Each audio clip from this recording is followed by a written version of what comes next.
হরে কৃষ্ণ কৃষ্ণ কৃষ্ণ হরে হরে, হরে রাম রাম রাম হরে হরে। আমি আবার চলে আসলাম আপনাদের জন্য আগামী বিজয়া একাদশীর জন্য। বিজয়া একাদশীর উপবাস বা ব্রত হচ্ছে আমরা আগামী 30শে মাঘ, 13 ফেব্রুয়ারি শুক্রবার, শুভ বিজয়া একাদশী।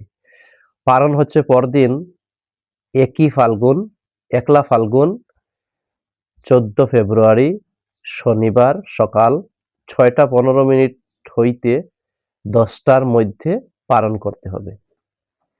তা আসুন আমরা সেই একাদশী সম্বন্ধে, সেই একাদশীর নাম হচ্ছে শুভ বিজয়া একাদশী।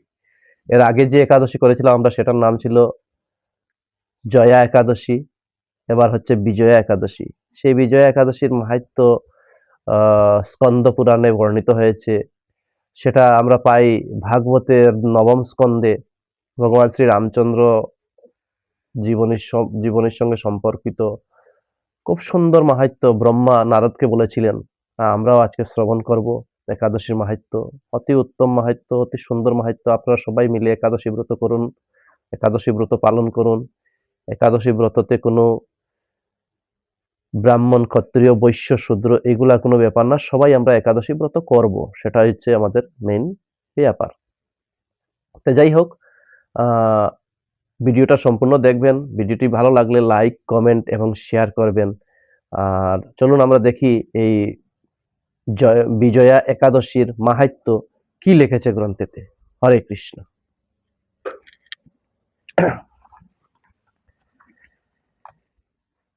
বিজয়া একাদশী স্কন্দ পুরাণে এই একাদশীর মাহাত্ম্য এইভাবে বর্ণিত হয়েছে। মহারাজ যুধিষ্ঠির শ্রীকৃষ্ণকে বললেন, হে বাসুদেব, ফাল্গুন মাসের কৃষ্ণ পক্ষের একাদশীর মাহাত্ম্য অনুগ্রহ করে আমাকে বলুন। এখানে একটা প্রশ্ন আসতে পারে যে এটা তো ফাল্গুন মাস নয়, এটা তো এখনো মাঘ মাসের 30 তারিখ। হ্যাঁ, মাঘ মাসের 30 তারিখ, কিন্তু একাদশীর পারণটা পড়বে গিয়ে আমাদের ফাল্গুন মাসে করতে হবে পারণ, যার জন্য এটা ফাল্গুনী একাদশী হয়। এটাকে কৃষ্ণপক্ষের একাদশী। ফাল্গুন মাসের কৃষ্ণপক্ষের একাদশীর মাহাত্ম্য অনুগ্রহ করে আমাকে বলুন। শ্রীকৃষ্ণ বললেন, হে যুধিষ্ঠির, এই একাদশী বিজয়া নামে পরিচিত। এটার নাম বিজয়া একাদশী। এই একাদশী সম্পর্কে এক সময় দেবর্ষি নারদ স্বয়ম্ভু ব্রহ্মাকে জিজ্ঞাসা করেছিলেন।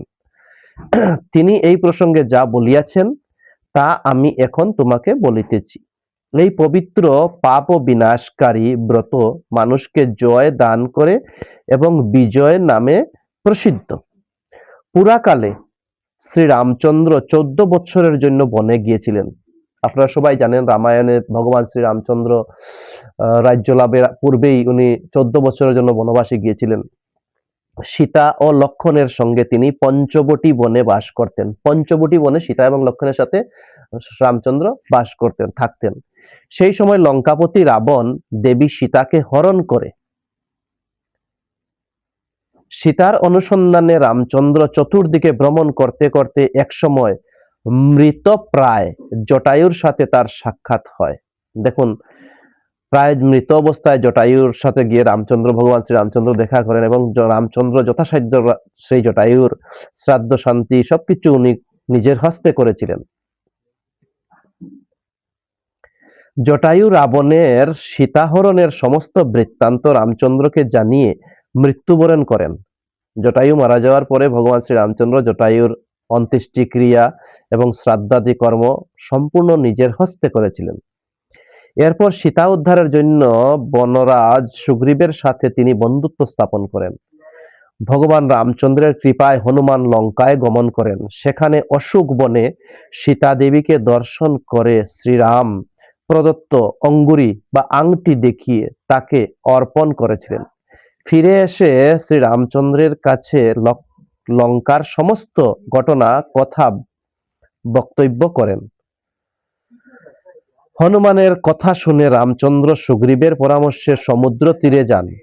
সেই দূরস্থ সমুদ্র দেখে তিনি লক্ষণকে বললেন, হে লক্ষণ, কিভাবে এই অগাধ সমুদ্র পার হওয়া যায় তার কোনো উপায় খুঁজে পাচ্ছি না। উত্তরে লক্ষণ বললেন, হে পুরুষোত্তম, সর্বজ্ঞাতা আদিদেব, আপনি আমাকে কি উপদেশ দেবেন? আপনাকে আমি কি উপদেশ দেব? তবে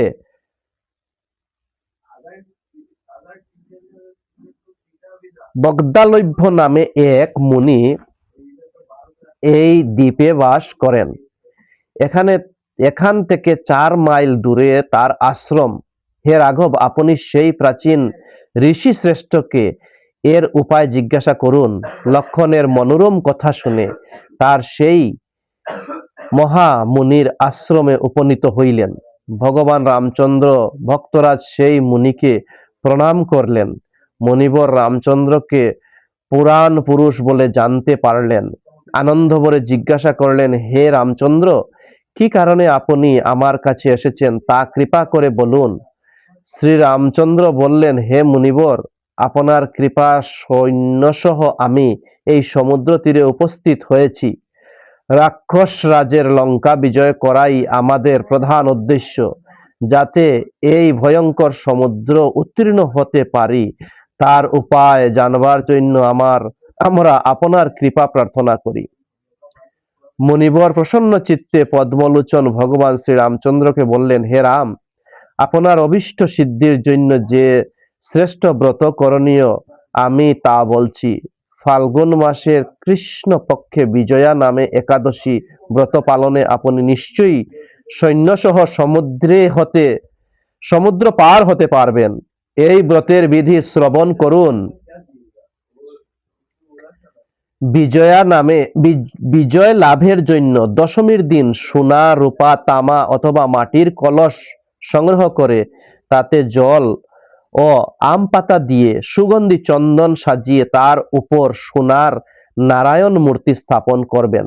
একাদশীর দিন যথাবিধি প্রাতঃ স্নান করে কলসের গলায় মালা চন্দন পরিয়ে উপযুক্ত স্থানে নারিকেল ও গোবাক দিয়ে পূজা করবেন। এরপর গন্ধ, পুষ্প, তুলসী, ধূপ, দীপ, নৈবেদ্য ইত্যাদি দিয়ে পরম ভক্তি সহকারে নারায়ণের পূজা করে হরিকথা কীর্তনে সমস্ত দিন যাপন করিবেন। রাত্রি জাগরণে করে অখণ্ড ঘি প্রদীপ প্রজ্বলিত করে রাখবেন। রাত্রি একাদশীতে একটি বিশেষ বিধি আছে যে আপনারা যদি রাত্রিতে একটি ঘির প্রদীপ জ্বালিয়ে রাখতে পারেন তাহলে অনেক ফলদায়ক। এটা সম্পূর্ণ রাত্রি সেই ঘি প্রদীপ জ্বলবে। দ্বাদশীর দিনে সূর্য উদয়ের পর সেই কলসি বিসর্জনের জন্য কোনো নদী, সরোবর বা জলাশয়ের কাছে গিয়ে বিধি অনুসারে পূজা নিবেদনের পর তা বিসর্জন দেবেন। তারপর এই মূর্তি বেদজ্ঞ ব্রাহ্মণকে দান করবেন। এই ব্রতর প্রভাবে নিশ্চয়ই আপনার বিজয় লাভ হবে।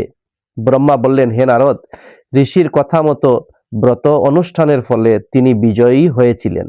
সীতা প্রাপ্ত, লঙ্কা জয়, রাবণ বধের মাধ্যমে শ্রী রামচন্দ্র অতুল কীর্তি লাভ করেছিলেন। তাই যথাবিধি যে মানুষ এই ব্রত পালন করেন তাদের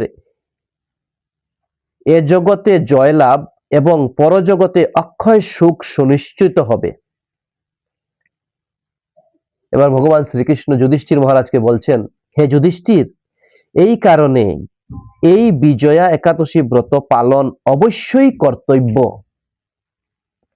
আমাদের প্রশ্ন থাকে, একাদশী করলে কি হয়, একাদশী না করলে কি হয়, অমুকে করে না, তা আমি কেন করব?